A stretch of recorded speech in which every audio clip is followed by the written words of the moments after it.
Bien le bonjour par ici et bienvenue dans un nouveau vlog créatif. Je suis contente de continuer sur ma lancée et de me sentir aussi inspirée. C'est juste que j'aimerais avoir un petit peu plus de temps et plus d'énergie pour pouvoir créer, car depuis mai, avec le retour des beaux jours, j'ai vraiment l'impression que socialement, je n'arrête pas. Alors loin de moi l'idée de me plaindre, au contraire, c'est génial et j'en suis profondément reconnaissante. Mais je suis une personne qui peut se vider émotionnellement et socialement assez rapidement. Autant j'adore voir des gens, autant j'ai vraiment besoin d'avoir mes moments pour me recharger. Et lorsqu'en fait je me retrouve seule, j'ai souvent plus aucune énergie créative. Donc en ce moment j'essaye de jongler entre ma vie sociale, le travail et surtout le sport pour trouver un petit peu d'énergie créative.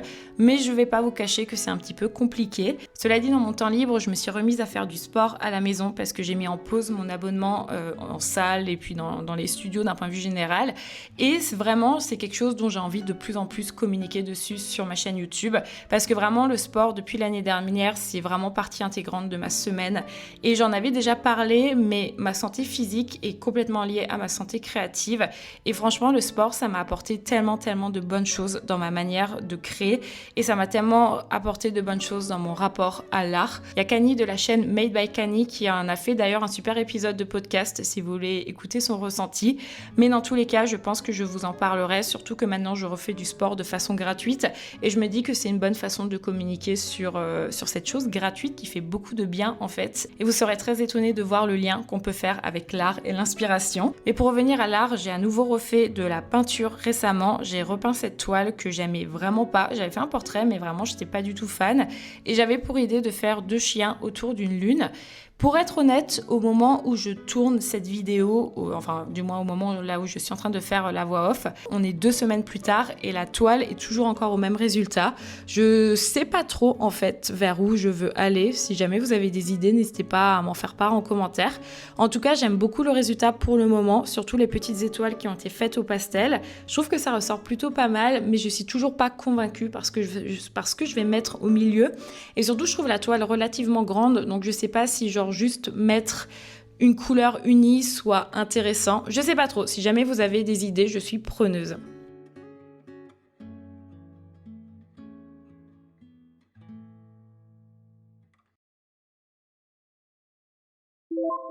Dans la catégorie il n'y a que les imbéciles qui ne changent pas d'avis, on m'a nommé moi car oui, je me suis remise à dessiner sur iPad alors que dans mon dernier vlog, je vous avais dit que j'avais fait un rejet complet du dessin digital, que j'arrivais plus du tout à dessiner sur mon iPad en dehors des pochettes que je faisais sur Patreon.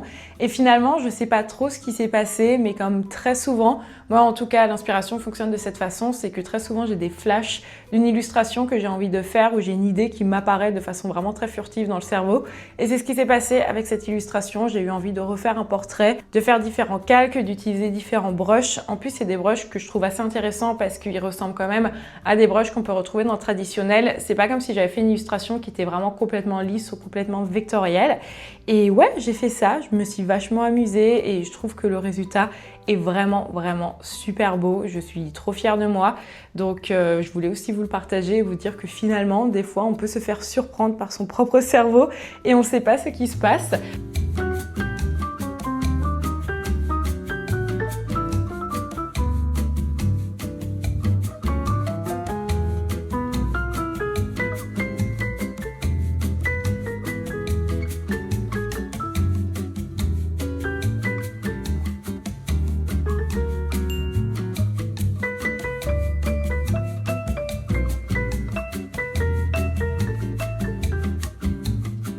Mais en réalité, je pense que j'ai aussi été inspirée par le travail d'Anna Santos qui est apparu plus d'une fois dans mon feed Instagram récemment.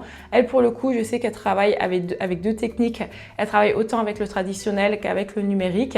Et ça m'a permis aussi d'enchaîner sur un petit post que j'avais fait sur Instagram où j'ai dessiné des choses qui m'ont rendue heureuse. Et j'ai à nouveau utilisé des brushes qui justement mélangent un petit peu ce côté numérique avec ce côté un petit peu plus traditionnel car il s'agissait de brushes d'aquarelle et à nouveau des brushes effets un petit peu crayon. En tout cas, si jamais ça vous intéresse, je vous avais mis toutes les références sur mon post Instagram et vous pouvez enregistrer le post. Sinon, à part ça, déjà, je vais vous dire bonjour, bienvenue par ici, j'espère que ça va. Aujourd'hui, on est On est vendredi 19 juin, une fois de plus, j'ai l'impression de dire ça dans toutes mes vidéos. Qu'est-ce qui se passe avec cette année? J'ai l'impression que j'ai fêté Nouvel An il y a 3 semaines, on est déjà au milieu de l'année, je sais pas ce qui se passe, c'est assez dingue. J'espère que ça va, vous de votre côté. Là, on est bien dans l'été, ça fait du bien. Normalement, on n'a pas de canicule, nous, comme c'est le cas en France, mais en tout cas, il fait quand même très bon et c'est relativement agréable. Et bien évidemment, ça me met de bonne humeur. Aujourd'hui, j'avais envie de vous parler un petit peu de ce que j'ai pu faire d'un point de vue créatif au cours des dernières semaines.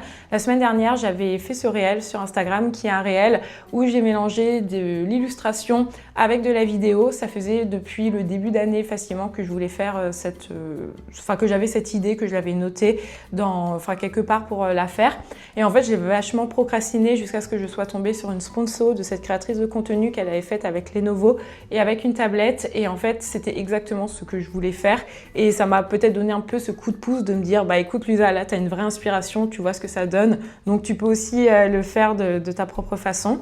Donc, pour ça, je suis allée me promener dans Berlin. J'ai filmé différents plans. Je vous laisse deviner où est-ce que je suis allée me promener. Vraiment, si vous me suivez sur cette chaîne YouTube, vous savez pertinemment où est-ce que je suis allée me promener. Si on faisait question pour un champion ou qui veut gagner des millions, dans quel quartier de Berlin Luisa se promène dans chacune de ses vidéos. Et dans toutes ses vidéos YouTube, elle montre toujours le même quartier. Évidemment, je suis allée au Bergman Kids.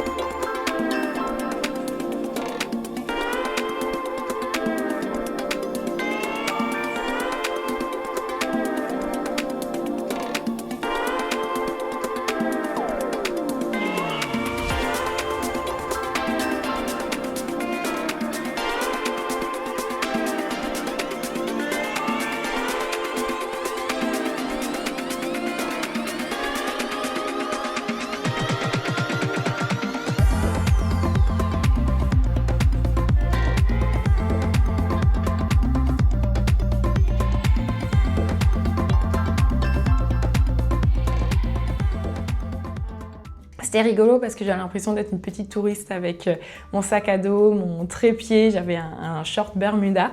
Et après ça, j'ai fait les illustrations que j'ai mises sur la vidéo. Et pour le coup, je trouve que ça ressort plutôt bien. N'hésitez pas à me dire ce que vous en pensez.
J'habite Berlin, je suis artiste et donc forcément on me pose sans cesse cette question.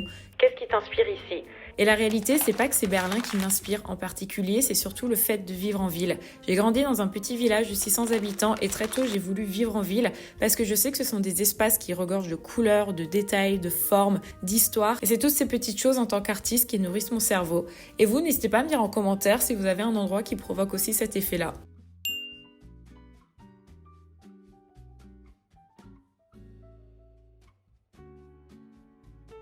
Sinon, aujourd'hui, je pense pas que je vais spécialement filmer parce que je dois travailler sur une mission freelance pour Adobe. Vous le savez, je le dis assez souvent, je suis freelance chez eux maintenant depuis 6 ans et j'ai des missions ponctuelles pour eux. Pendant les premières années, c'était des missions qui étaient un peu plus récurrentes.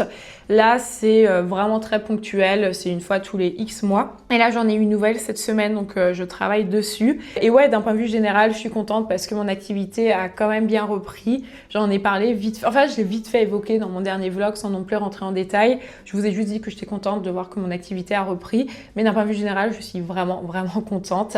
C'est au-delà de la question financière. Ça, d'ailleurs, aussi, je voulais faire une petite parenthèse par rapport à ça. Dans une de mes vidéos, je vous disais que en fait mon activité, j'avais plus de boulot parce que la réalité c'est que j'ai eu une pause de 7 mois quand même, c'est terrifiant. Pendant 7 mois j'ai pas eu de taf en fait. Et en fait dans ce vlog je vous disais si dans 3 mois la situation elle s'arrange pas, il va falloir que je me trouve du boulot. Et beaucoup de personnes ont compris que j'étais dans la précarité et ça je tiens vraiment à le redire plus d'une fois alors que je l'ai clairement mentionné dans ce vlog. Je le dis très souvent et je tiens vraiment à le redire et je me rends compte que ce message est très souvent mal perçu.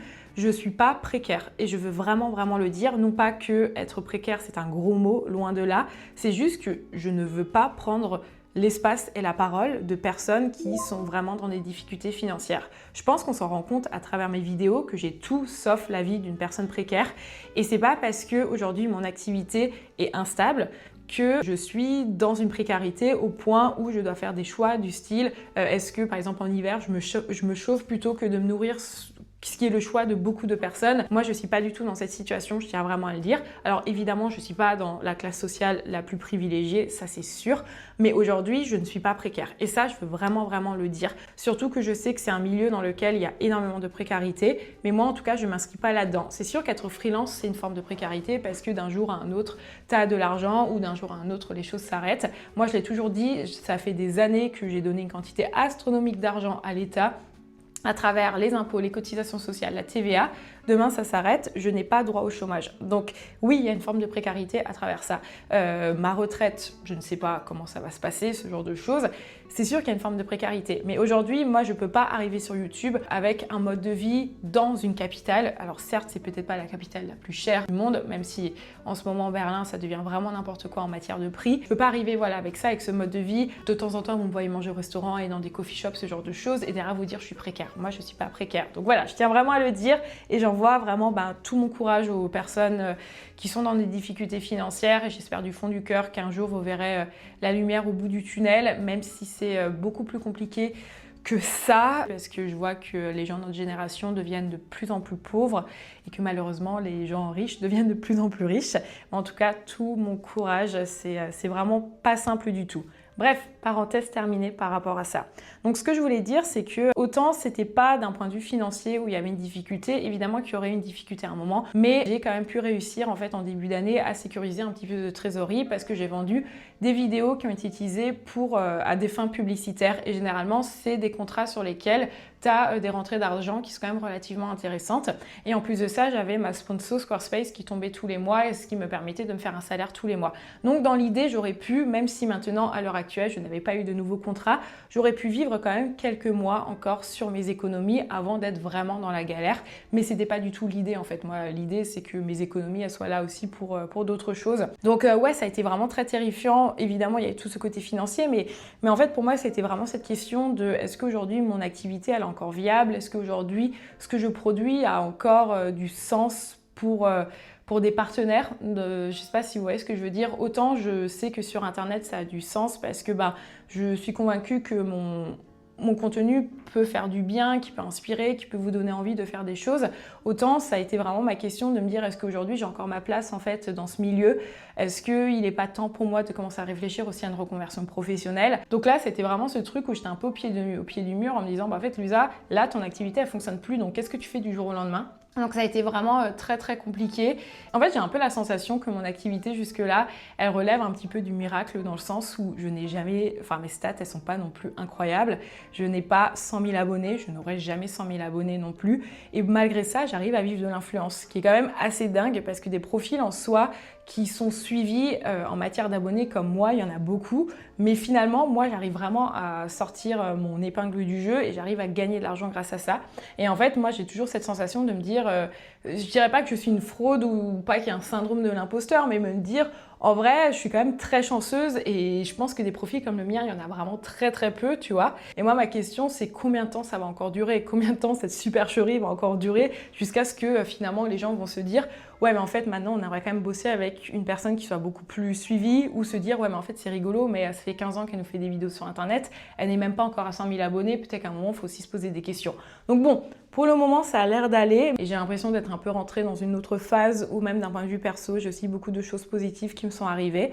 Donc je sais pas, je crois absolument pas en l'astrologie mais là on est dans ma saison donc oui je suis une Gémeaux et peut-être que C'est pour ça que les choses s'articulent vraiment bien. Donc ouais, assez contente en ce moment par rapport à tout ça. Je voulais vite fait vous raconter une anecdote qui m'est arrivée hier. Et vraiment loufoque, j'ai envie de dire. J'ai acheté ce nouveau haut. Je suis trop contente parce que c'est un haut que que j'avais repéré sur cette influenceuse dont j'aime tellement le contenu. J'aime énormément les personnes qui ont du second degré, qui ont confiance en eux et les gens en fait qui ont beaucoup d'autodérision aussi par rapport à leur corps ou par rapport à leur physique.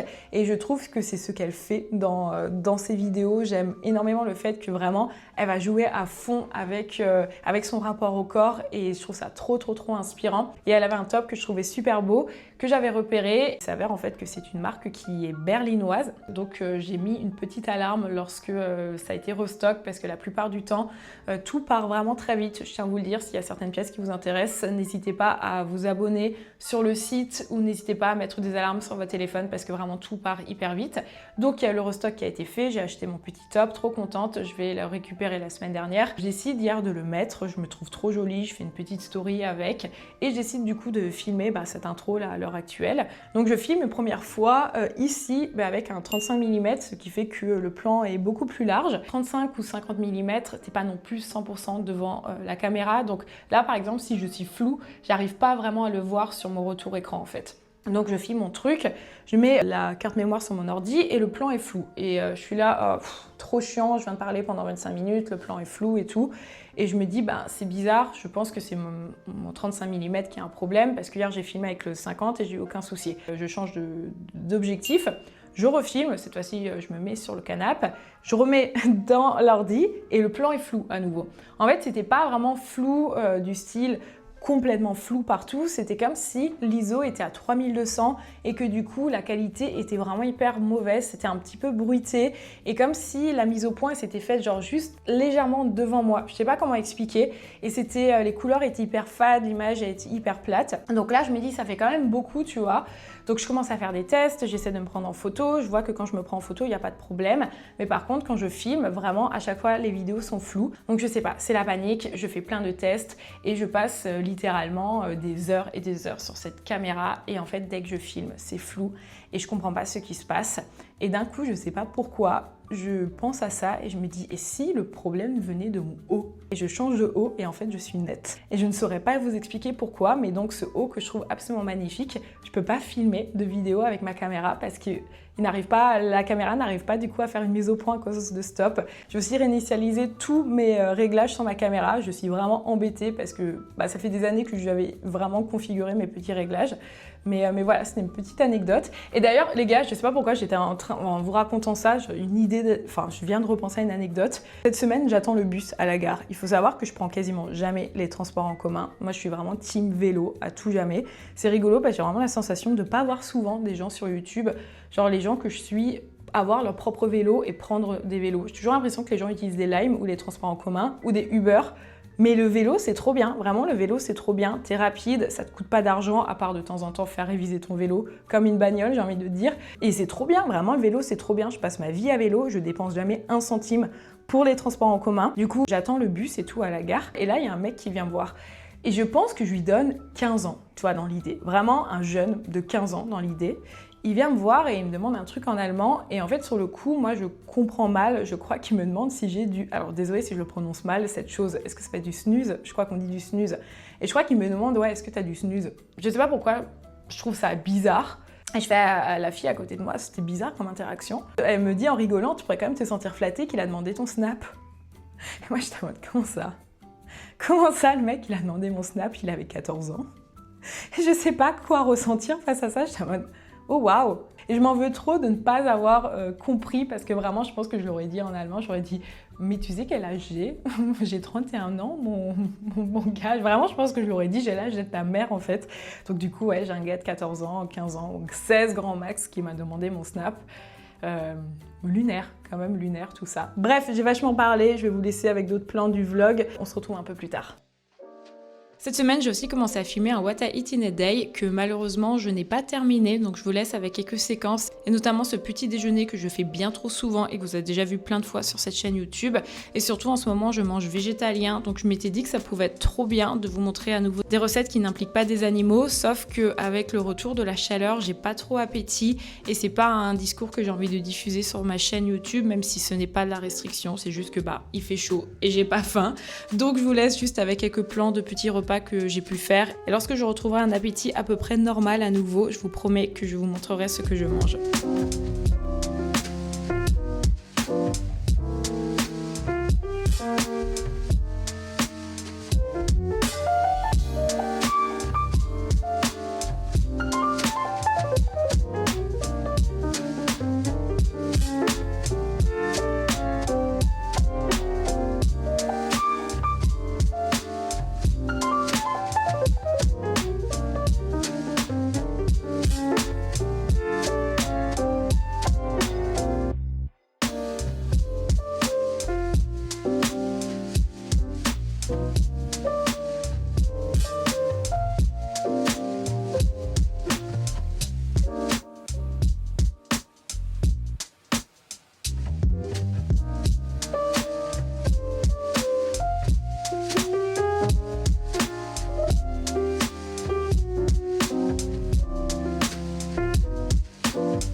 Et sinon, sans aucune transition, voici à quoi ressemble mon compte Instagram à l'heure actuelle. J'aime beaucoup ma grille parce que j'ai vraiment la sensation que ça reflète ma personnalité, que ça reflète mon travail. Il y a énormément de couleurs, on voit que je sais faire beaucoup de choses. Et en vrai, je suis contente et je voulais vous le partager.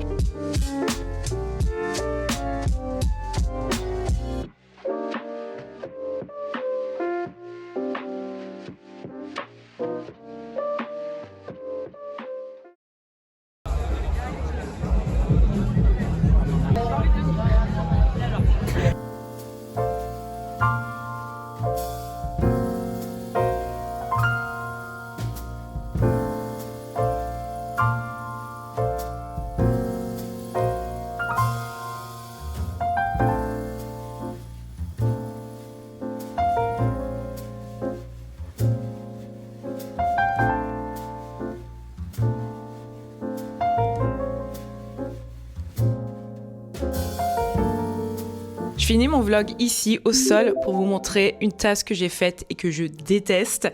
J'ai eu l'occasion de faire de la peinture sur céramique, c'est la deuxième fois que j'en faisais et j'avais plein d'inspiration, plein d'idées, mais j'ai utilisé le mauvais outil. Et lorsque j'ai découvert ma tasse, je la trouve absolument horrible. Voilà, je voulais en parler, non pas pour recevoir des compliments. Vous aurez beau dire ce que vous voulez sur ma tasse, dans tous les cas, ça changera pas mon avis par rapport à ça, parce que je pense qu'on a toutes et tous un peu le même rapport aux œuvres qu'on fait et qu'on rate. D'ailleurs, je serais curieuse de vous lire en commentaire. Quand vous avez raté quelque chose, quel est votre rapport en fait au projet final? Qu'est-ce que vous en faites en vrai, concrètement? Moi, je sais que lorsque je loupe des illustrations, j'ai tendance à repeindre dessus et refaire quelque chose, ou des fois je les jette. Et là, typiquement, cette tasse, je la déteste tellement que je suis à deux doigts de la mettre dans la rue pour que quelqu'un la prenne en fait, et que quelqu'un qui l'aime puisse en faire quelque chose avec. Mais c'est rigolo parce qu'en même temps, autant je déteste le résultat final, autant j'ai beaucoup aimé le processus créatif et ça m'a permis aussi de me rendre compte que parfois le processus créatif c'était plus important que le résultat final. Waouh, une très belle conclusion à tout ça. Mais en tout cas, j'ai adoré dessiner sur céramique. C'est vraiment une expérience que j'ai envie de retenter.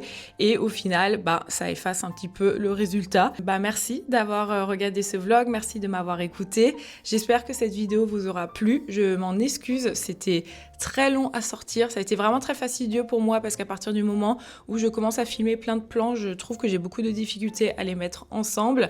Et j'ai vraiment eu du mal en vrai à filmer. Mais je vais essayer de faire en sorte que le prochain vlog créatif prenne moins de temps à sortir et que ce soit beaucoup plus simple pour moi au montage. Dans tous les cas, si cette vidéo vous a intéressé, n'hésitez pas à mettre un commentaire, n'hésitez pas comme d'habitude à rebondir sur des sujets que j'ai abordés dans cette vidéo, que ce soit par rapport au sport, que ce soit par rapport, je sais pas moi, au musée où je suis allée, aller, que ce soit par rapport à l'illustration sur iPad, tout ce genre de choses. Vous savez que je réponds toujours à tous les commentaires. Si cette vidéo vous a plu, vous pouvez aussi laisser un j'aime ou vous abonner et également vous abonner à mon compte Instagram. En attendant, je vous souhaite d'être créatif et créative et on se dit à très bientôt.